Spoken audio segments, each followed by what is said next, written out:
Welcome to the Scorch! The world outside's hanging on by a very thin thread. Beyond this door lies the beginning of your new lives. Hi, I'm Mike Seymour from fxguide.com for Wired. Weta Digital has just completed work on the Scorch trials, the new Maze Runner sequel for director Wes Ball.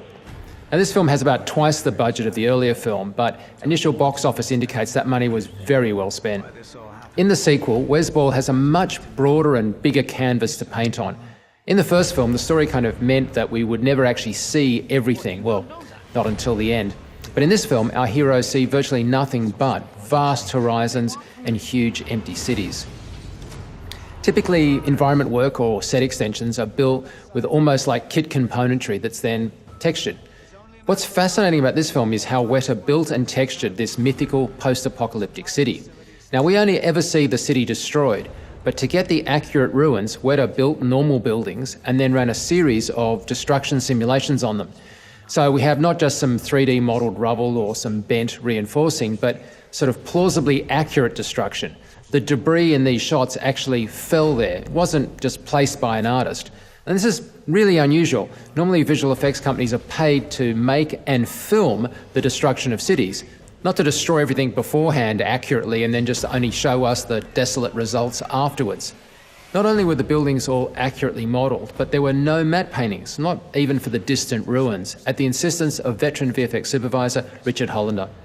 But Weta's team took it even a step further than that.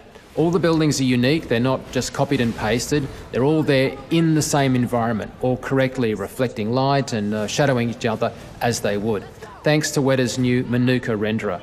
Chris White, who headed Weta's team, told us not only did the entire world get built and rendered as one, but even the texturing was done primarily by simulations and not by hand painting. All the kind of water and rust textures that you see are not hand-drawn. Chris's team actually ran water simulations.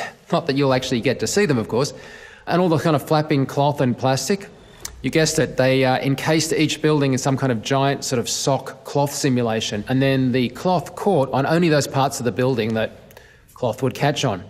In fact, for all the deserts we actually see in this film, director Wes Ball only ever had 3 actual sand dunes to film on. The rest are all sand simulations. Even the patina of the worn concrete was weathered with particle simulations.